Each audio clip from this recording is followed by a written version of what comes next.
Stand by.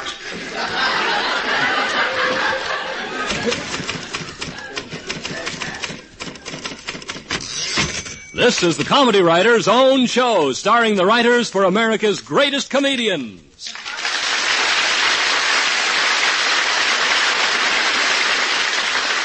From Hollywood, the American Broadcasting Company brings you transcribed an actual comedy writing session on the air. Working from a suggested outline for a radio show, our panel of writers will joke up a script just as they do in the writing sessions for their own popular programs. In addition to our regular panel, our guest writer tonight is Sherman Burns, writer for Groucho Marx. And here to guide our session is our moderator, radio's well-known producer, Ben Brady.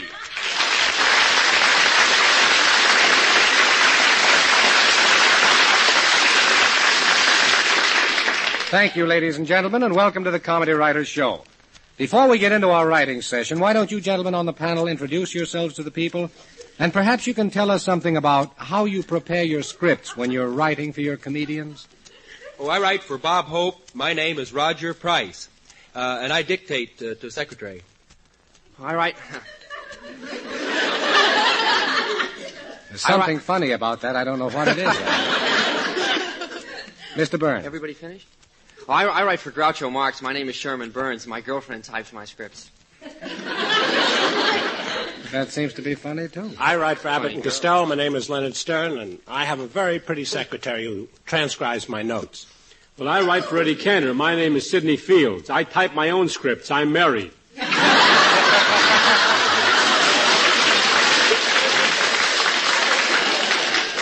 Well, as you've heard, our panel tonight consists of Mr. Fields and three guys who work late at the office. Tonight's outline...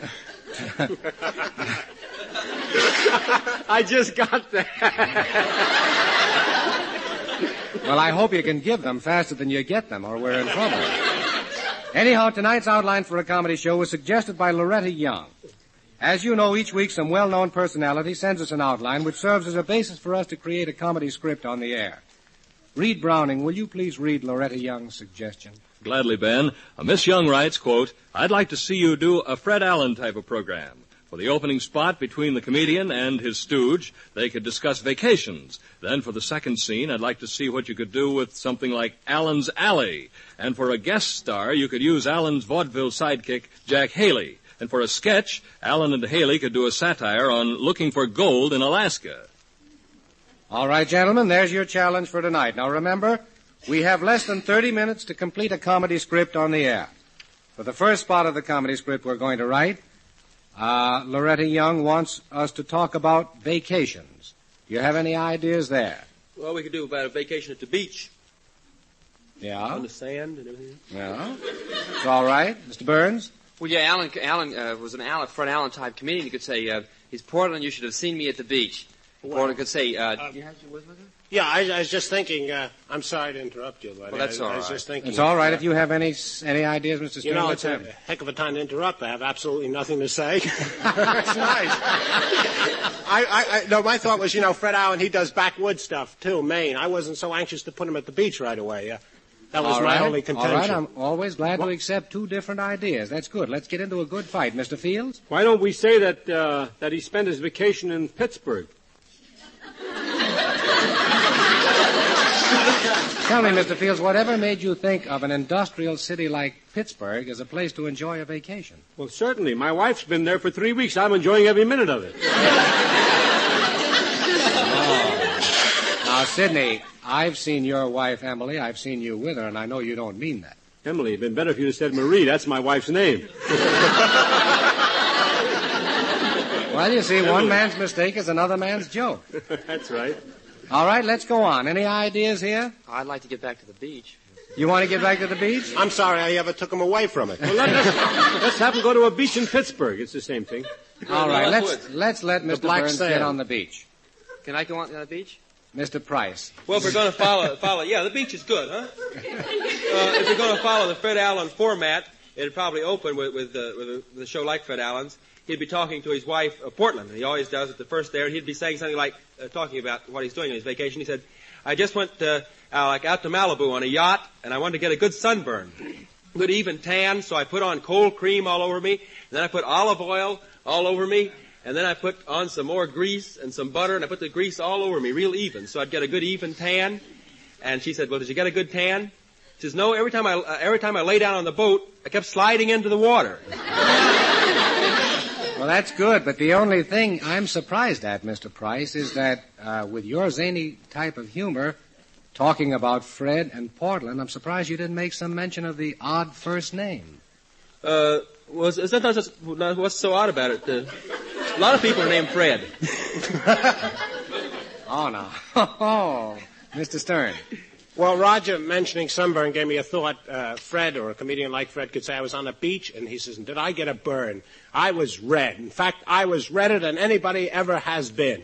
And Portland says, what made you think you were so red? He said, well, I fell asleep, and when I woke up, there was a lobster trying to drag me under the boardwalk.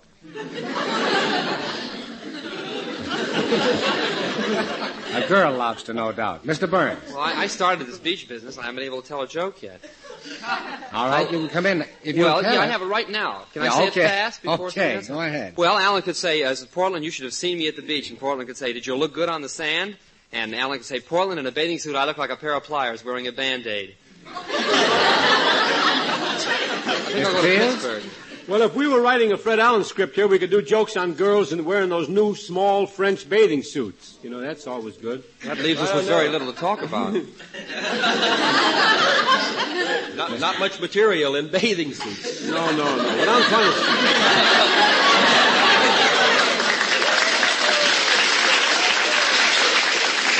Well, that is true. There is so little material in the bathing suits, and yet they cost $10, $15, $20, $30, $40, $50. My idea is that I don't think the girls are getting their money's worth out of those French bathing suits. Yeah, but the fellas are.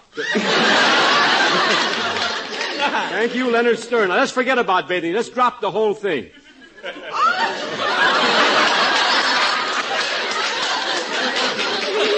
I didn't mean it. I mean, we dropped All right, let's the put it subject. this way. You want to retract that part. Well, I think we We'll should get drop... that past the censor more easily. We could drop the bathing suits and maybe talk about something else. You know, a character. When you drop the bathing suits, it's time to stop talking. A zany character like this Portland stooge that Fred Allen shows use.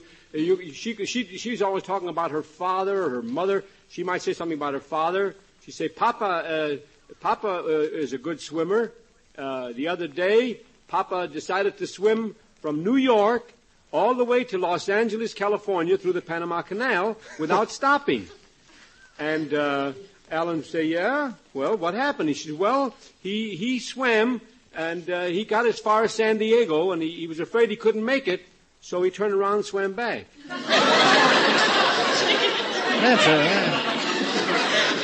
I think that just lacks a slight element of credibility. Now, Mr. Price? Well, you know, Portland, on the show, we could do something like that. She's always getting letters from her mother there, and she could be talking about her mother, and she says, we can't take Mother with us to the beach because Mother's afraid of water. Every time Mother goes in the water, she has to get an inner tube, and she blows the inner tube up and puts it around her, and she also puts on a life preserver. She bought it at an Army-Navy store, and she has water wings, and she puts all these things on.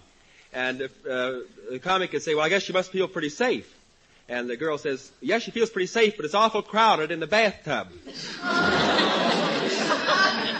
Big picture joke. It's a sight gag, yeah. Yeah. I know. Any more ideas, Mr. Stern? Well, maybe we could go up to Maine, leave the beach, and Fred Allen could say to Portland, I was up in Maine, and I stayed at a hotel. And she said, did you have much fun? He says, well, I wrote so many cards to friends saying, having a wonderful time, I didn't get a chance to enjoy myself. All right, Mr. Burns? Well, I like that hotel kick. I think you could say that it was a very, very courteous hotel, that every morning at 6:30 the maid used to wake me up to tell me my do not disturb sign fell down. All right. Do you want to go along with that, Mr. Field? Well, if they're talking about hotel and the vacation up in Maine, a comedian like Allen in the script, I guess, could say, Portland, I just spent a whole week up in the backwoods part of Maine at a resort hotel. And she says, well, where is it? He says, well, it's kind of hard to explain. There are two routes to get there. The first route, you take a train as far as the train goes, then you get off and you take a bus. And you ride the bus until you get to the end of the line. Then you get on a horse. and you ride the horse until you get to the forest that's so thick that you can't get through with the horse, and you take a big hatchet and you chop your way through the forest until you get to a river. When you get to the river, you get in a canoe, and you ride in the canoe till you come to a waterfall. Then you get off the canoe, because you can't go over the waterfall in a canoe, and then you go down to the end of the waterfall, and then you come to a mountain, and you climb over the top of this mountain, and then you walk 35 miles, and then you get to the hotel. And she says, well, that's one route. How about the other route? He says, you wouldn't like that. That's the long way.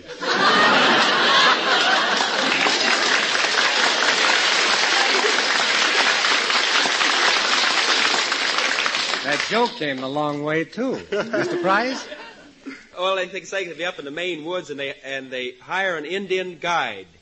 The Indian guide is a wonderful Indian guide. His name is Leaping Elk, who run like wind. And he has a wife, Princess Rising Moon, who shine like gold. And they have a lovely daughter, too, Little Weasel, who bring home sailors. That's interesting, Mr. Stern.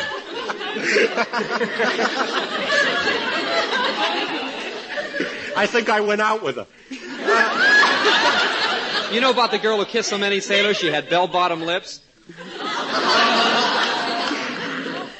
You want to take it, Mr. Yeah, Roger's thought about Indians gave me a thought that Fred could say that he went to the reservation and the Indians were showing cowboy and Indian pictures, only they were running them backwards.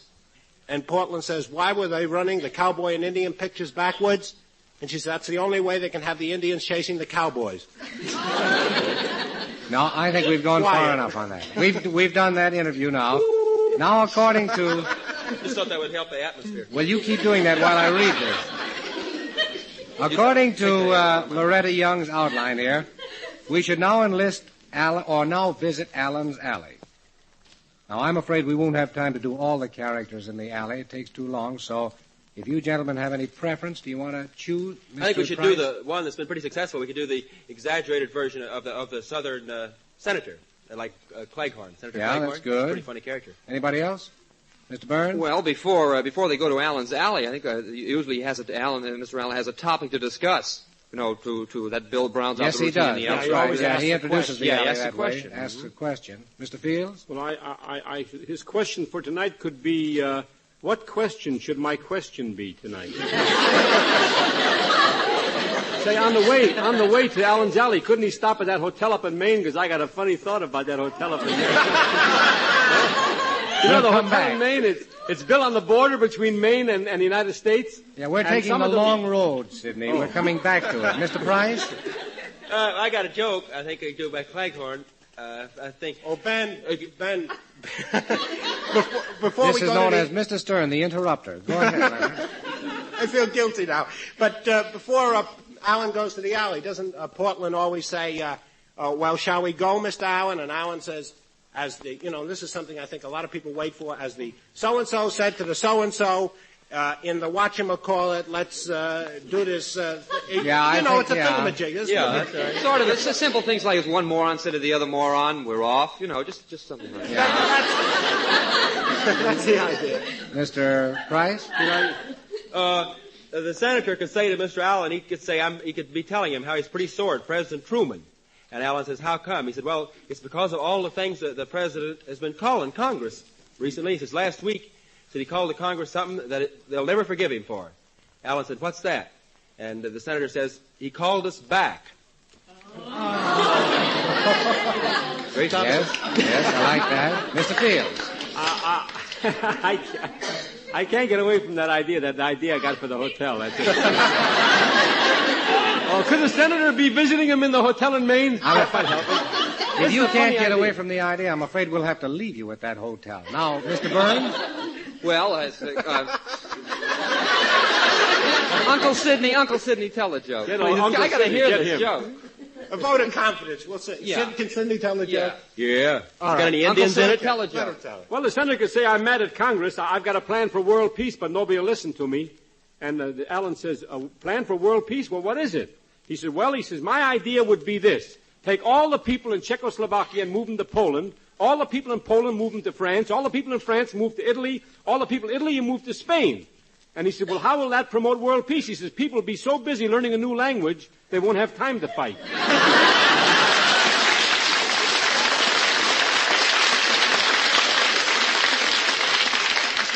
Now that you've been vindicated, let's get back to Allen's Alley. That's not the joke. You want to tell another one? No. Mr. Burns. Well, this is Claghorn could say, he says, son, he says, I've been campaigning for re-election, and yesterday I sat down on my campaign pin. He says, I'm kind of glad it happened, because it's all the years I've been in politics. This is the first time I ever knew what I stood for.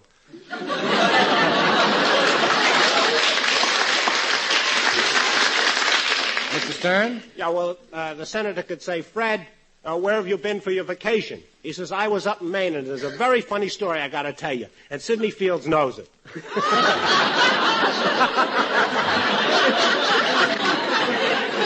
And I'll tell you somebody else who knows it. There's a little girl out there in the first row. She knows it. No, I bet she doesn't know. This is an idea hit me. I know it's knocking me out. The hotel is on half. The hotel is half on the Canadian border and half in the United States, see? And the room. I'm getting a signal that you're a little too close to the microphone. Anyway, the lobby and the bedrooms of the hotel and the dining room, they're all in the United States, see? And the rest of the hotel is in Canada. And Fred says he can't sleep at night because all night long he hears people hollering, how much longer are you going to be in Canada?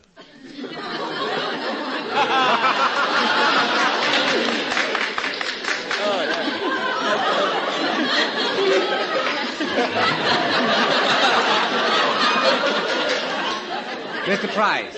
Oh, I had a thought about this, talking about politics. I could be talking about the high prices, and the senator says, it's terrible that the prices are so high now that the used car dealers have taken over meat. Every time you look up in the sky, this Honest John, the used pot roast dealer. Mr. Burns? Well, I think you can build on that meat today. It says that all the price of meat is so high in California today that all the drive-ins are converting to fly-ins. Mr. Fields? Prices are so high when you're going to buy 25 cents worth of butter, they charge you 35 cents. Yeah, Mr. Stern? The money is printed on Kleenex because these days it's so easy to blow a buck.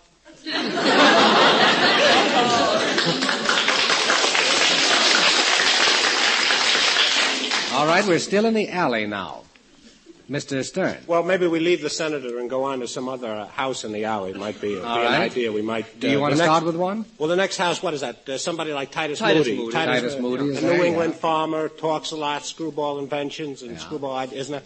Well, here's a thought. Fred would say, how are things going on the farm, Titus?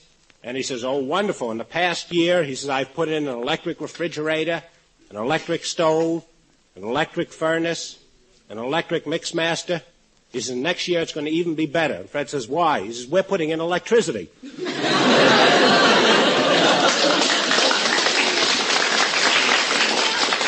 Mr. Price. He could be talking, Titus could be talking about his family, you know.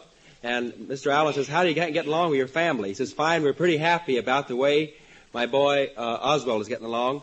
Because for a while, he was sort of retarded. He said, up until he's 4 years old, we always kept him in the dark. And Alan says, you always kept him in the dark, how come? He says, well, his mother was nearsighted, and she kept putting the diaper on the wrong end. All right, gentlemen, I think we've spent enough time with Mr. Moody and his farm and we didn't even get a chance to knock on the door. Before we go any further, let's have a commercial from... Oh, Ben, what? before we do a commercial, couldn't we do one of those... Somebody will have to sit on Mr. Fields. Those screwball commercials that we usually do. We might try a watch company like, Gruen Watch has their commercials. Maybe we could try a screwball company. All right. Do you have an idea for a funny commercial? Well, I put myself in the corner again, didn't I? At least I must admit you're courageous. You start a lot of ideas. Mr. Price? We go Tico Watch Company. You could say a Tico watch. You have a commercial. The fellow thought, he said, the Tico watch is the most complete watch on the market, most complete wrist watch on the market today. Every watch comes equipped with its own wrist.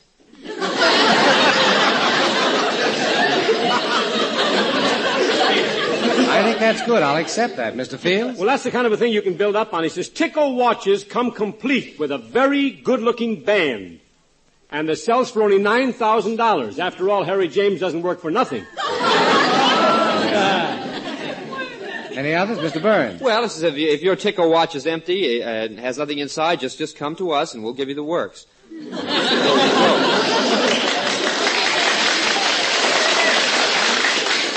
Mr. Price?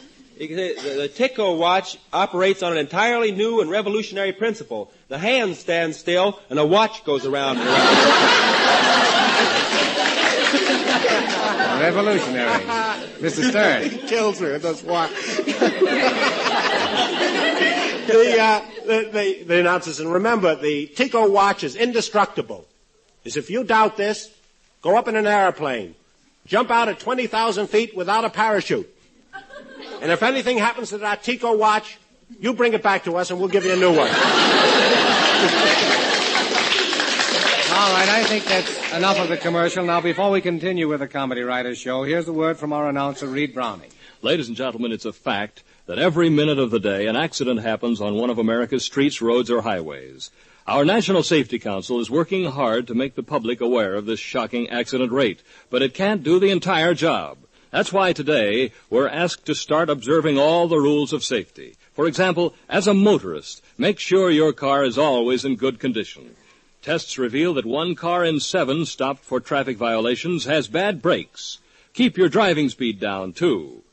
As a pedestrian, look both ways before crossing streets, and don't cross against the lights. Be careful when you get out of vehicles on the traffic side. It's one of the biggest causes of accidents. Remember, accidents don't always happen to other people. Start being accident conscious today.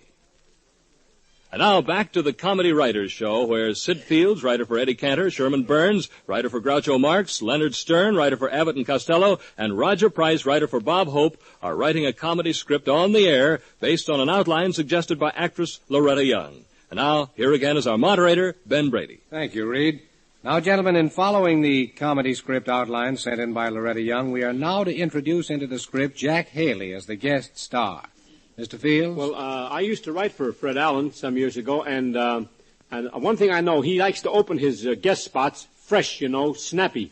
And we might put in something very, like, for instance, he comes in, he says, "Hello, Jack," and Jack says, "Hiya, Fred," clever stuff like that.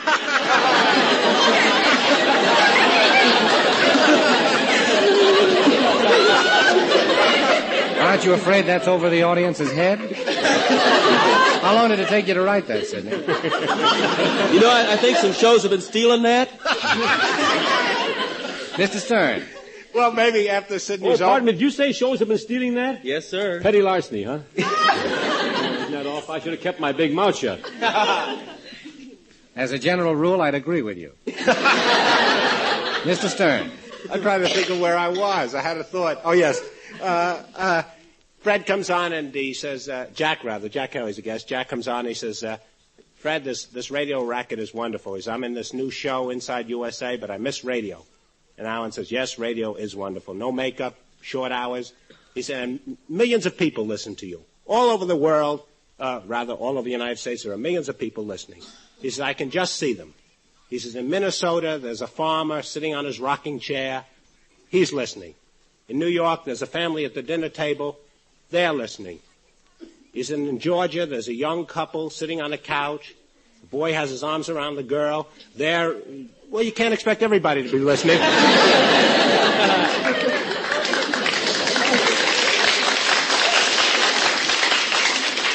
Mr. Burns? Well, they could reminisce about their old days. For a comedian like Fred Allen, he could say, he says, Jack, remember all those girls you used to have? He says, is it still the same? Do you still have all those girls? And he says, no. He says, I think I'm going crazy, Jack. He says, Fred, I think I'm really going crazy. He says, I have a picture of Lana Turner over my dresser and a picture of Hedy Lamarr near my bed and a picture of Dorothy Lamour is on my sofa. And he says, I think I'm going crazy. And Allen could say, why? And Haley would say, he says, all night long I dream of Gene Autry's horse.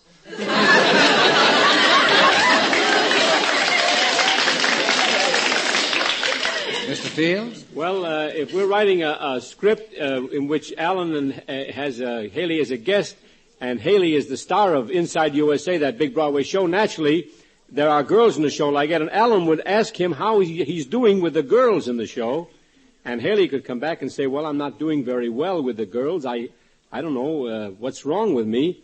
And Alan said, maybe it's your approach. What kind of a line do you use when you're out with the girls? And Haley could say, well, I was out with a girl last night riding in Central Park, and after we were riding for a while, I told her we were out of gas, and she slapped my face. And Alan says, what's wrong with that? That's a standard line. He says, I know, but we were riding bicycles at the time. Mr. Price.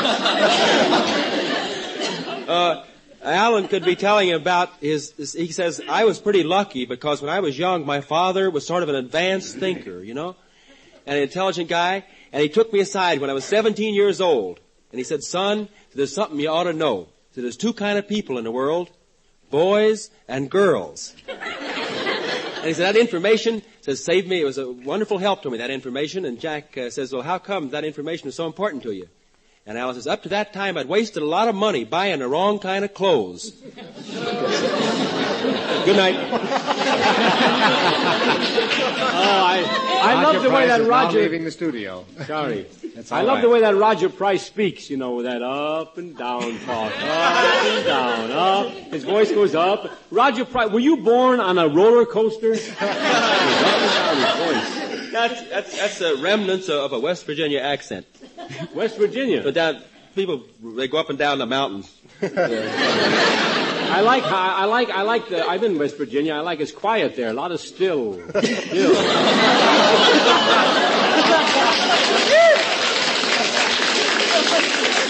No, that's not true. No, as a matter of fact, it's a documentary note. It's not true because West Virginia is pretty industrialized now. They got a lot of big factories in here. The people they got in universities. People aren't like that anymore. People they got their feet on the ground and everything like that. What'd you say?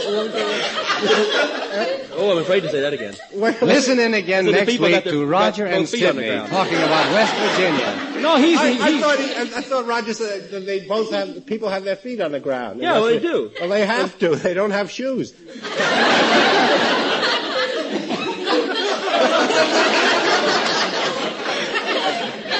Now let's go on now. Any other ideas? Well, Mr. Burns. We can get back to girls. That's a straight line. Somebody must have something for. Well, no, he says, Jack, he says, gee, I'm worried about this girl I'm going with Fred now. Now, Fred, she's a little young, and I'm really worried about her because she's so round-shouldered. And Fred could say, he says, don't you know what's the matter with her? And he says, well, yeah. He says, yesterday we found out she was wearing a garter belt with her bobby socks.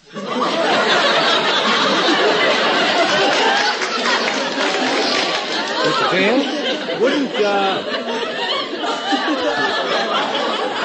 That's a funny picture, isn't it? Wouldn't it be cute here if we had Haley and Alan? You know, Haley and Alan were both great stars in the old days of vaudeville. Yes, they might discuss their days in vaudeville together because they were both very fine. Yeah. Might be funny, get some fun.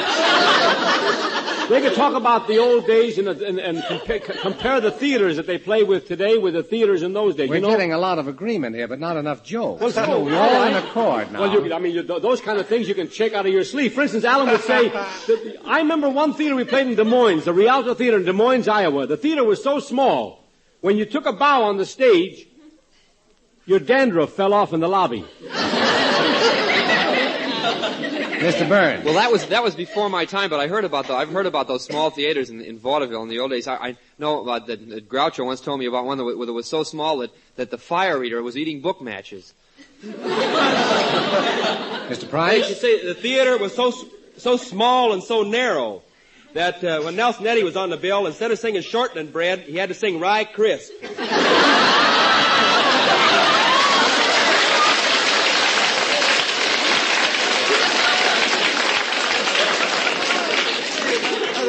You can stop enjoying yourself for just a minute. I'm always following Roger, and I'm always laughing.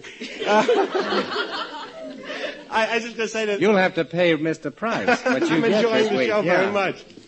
I was going to say the theater was so small that the only way the trombone player could slide his trombone in and out was when the orchestra leader had his mouth open. All right. I think we've done enough on the interview spot. Now, in following Miss Young's outline, we should now write a sketch for the comedian and his guest star looking for gold in Alaska. That sounds like a good thought. Any ideas on that? we could do a modern gold rush thing, you know? What's that, Mr. Price? We could do a modern gold rush, where they're lost up in the snow, and they're rescued by Saint Bernard. No, they're lost in the snow and they're rescued by two Saint Bernards. The first Saint Bernard has the whiskey, and the second Saint Bernard comes along with the television set.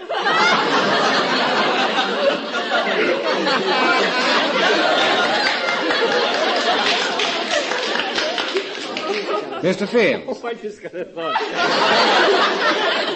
We're not going back to that hotel now. No.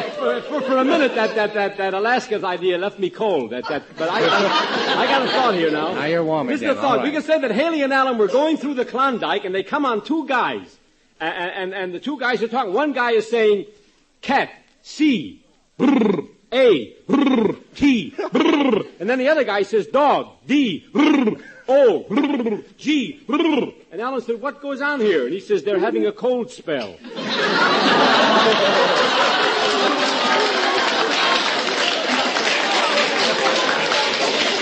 It's a good thought. Mr. Price. They're talking about being up there in Alaska, and they meet one prospector. Alan is telling about one prospector, and this prospector's been up there in Alaska 25 years, but he's a perfectly normal guy. It hasn't affected him at all, and he leads a perfectly normal, happy life. He's married to a walrus, and they get along fine. They live in he and the walrus have a little girl, and they named the little girl Herman. And Alan says, if he and the walrus had a girl, why did they name it Herman? And he says, they had to. It had a mustache. Looked like the walrus. If you'll forgive me, Mr. Price, I don't get it. Mr. Fields. Well, if they're out, let's say that they're way out far up in the tundra country where it's so cold that there's blizzards blowing all the time, and there's nothing but ice and snow around for hundreds of miles, and way off in the distance they see a guy there, and this guy is hollering, Los Angeles Times, get your Los Angeles Times. And Alan says, what goes on with you? He says, what are you doing up here, way out here, 3,000 miles away from Los Angeles in the cold? And the guy says, boy, did they give me a lousy corner. All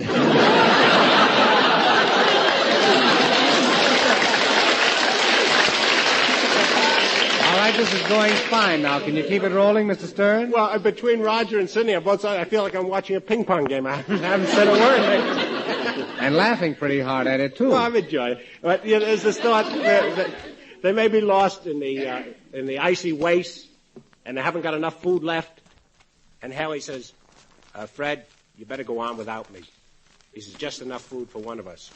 And Alan says, I wouldn't go on without you. He says, we've meant too much to each other for too long a time. He says, I would rather perish than go on without you. He says, how could I face other people, Jack, if I left you here? He says, Jack, I would never feel good if I went and left you. He says, no, Jack, I couldn't do it. No matter what you say, Jack, I can't leave you. And Jack says, but Fred, he says, okay, you talked me into it. Mr. Burns? Well, if they were going on a trip like that over the snow, they'd have to have dogs. You could build a very, very funny routine of going to a used dog dealer. No, you could say they could look at the dogs and say, how long would it take us to get some new dogs? These dogs look awful. The dealer could say, he says, well, I can't promise a delivery on any new dogs right now. He says, because our factory just ran away with a Great Dane.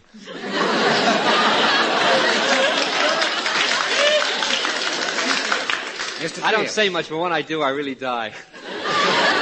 Well, Alan could say, this isn't really cold. This isn't my first time in this kind of country. The joke or the weather? No, he says to Haley, he said, this isn't, if we're writing this into the script, it would fit because it's an anecdote kind of a thing. Yeah. He said, the first time I was up here, it was really cold up here in the Klondike. He said, in fact, it was so cold that 9 of us had to sleep in one bed so we could keep warm. And the following morning, I happened to be walking down the streets of Nome, Alaska, and a grizzled old miner walked up to me and says, hiya, partner, remember me? And I said to him, no. He says, you should remember me. He says, I was one of the 9 fellows that slept in bed with you last night. And he says, no, I don't remember you at all. I remember that 9 guys slept in bed with me, but I don't remember you. And the old man says, well, let me refresh your memory. And he stuck his foot in Alan's face. With a big, fat, black pencil, I will strike that joke out of the script. Mr. Burns? Well, these dogs could be, go back to the dogs. Well, if that's where you'd like to go ahead. I Well, like these dogs to could use be, dog ideas. These dogs could be very modern dogs, very, very, very exclusive dogs. In fact, the driver doesn't look at him and say mush. He just looks and says Wheaties. Mr. Price. They could meet a prospector, and he says, he's in awful condition. He's in the hospital. They say, what happened to you? He said, well, I had a wonderful $1 million gold claim, and some claim jumpers jumped my claim. They shot me 3 times. I was trying to get back to my house, and lightning struck my house and burned it down. So, and then I was trying to get to my dog sled to help, and an earthquake came along and opened up a crack in the ground, and my sled fell in and broke both legs. He says, then I finally got to a house, and just as I got to the house, there was a big storm, and the house fell down, and a big mirror, 50-pound mirror, fell on my head, cracked my skull, and the mirror broke. He says, that's what's worrying me. And Alan says, what's worrying you? He says, do you think I'm going to have 7 years bad luck? All right, gentlemen, I believe we've managed to put together a rough, but very rough draft of the script that Loretta Young called for. Now, before we conclude our comedy writing session on the air, I'm sure our listeners would like to hear some more of the behind-the-scenes stories about the famous comedians you work for. Could you tell us some of those? Any ideas, Mr. Price? Well, it's a real funny little line. Maybe it doesn't mean anything to anybody but me, but I think it's what happens when you're writing. You're writing comedy material for people, and it goes through. Sometimes the comedians are great, like Mr. Hope. He fixes all his own material. He's a wonderful judge, and also could write his own shows if he wanted to. But sometimes you go through advertising agency people. And, I remember once I wrote a little spot, and I took it up to Chicago, and I took it up to the agency, and one of the men there, big man, and controlled a lot of radio shows, and he took the stuff, and he looked at the especially the opening thing there, and he just laughed, and he really did. He fell down, and finally he gets all through. I say, how do you like it? He says, Jesus, this is great. He says, but it's only a joke. Mr. Fields? Well, this is a number of people have asked me about a certain thing that they've heard Eddie Cantor say, and it really actually happened, and I happened to be present when it happened, and so I think they'd like to know just the origin of it. Some years ago, we were at the Arrowhead Springs Hotel in one of the fine resorts here in Southern California with Eddie, and he happened to be in the lobby.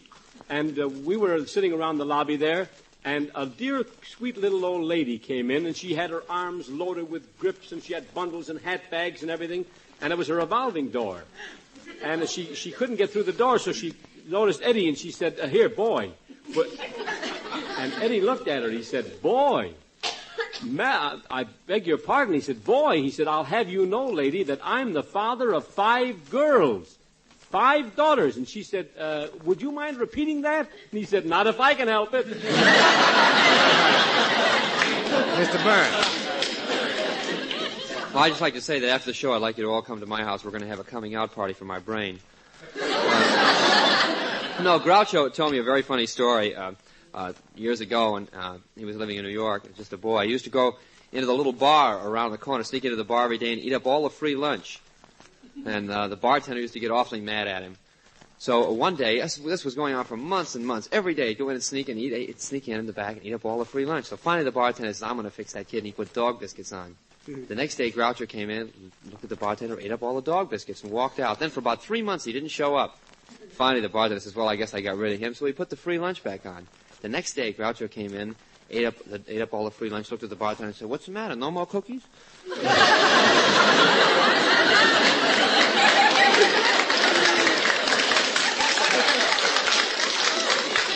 Mr. Stern, do you have something you can tell us? Yeah, Ben. You know, this is a funny business we're in. Radio, you're always battling the element of time. And this is something that strikes home with me. 3 years ago, I wanted to get married during the winter. And unfortunately, we were unable to get married because I couldn't get any time off. So we set the wedding for the summer. And it came the summer, and I was working on a show, and the show was the same night as my wedding. So I had to rush away from the wedding, rush back. We didn't have a honeymoon. We didn't have an anniversary. My wife was upset. I said, don't worry, next year, a writer can think in advance. I'll get off a few days and we'll have a honeymoon, we'll have an anniversary, I'll take you places. What happened the next year was that the other writer on the show got sick, and I couldn't possibly celebrate our anniversary, and my wife was furious. So I said, don't worry, darling, next year, I promise you, regardless of what happens, I will see that we get a vacation. After all, I'm not an actor. I don't have to believe in the adage that the show must go on. I'll hand in the script, and don't worry, I'll get away from the station. I won't have to spend any time there, I promise you. Ladies and gentlemen, today is my anniversary.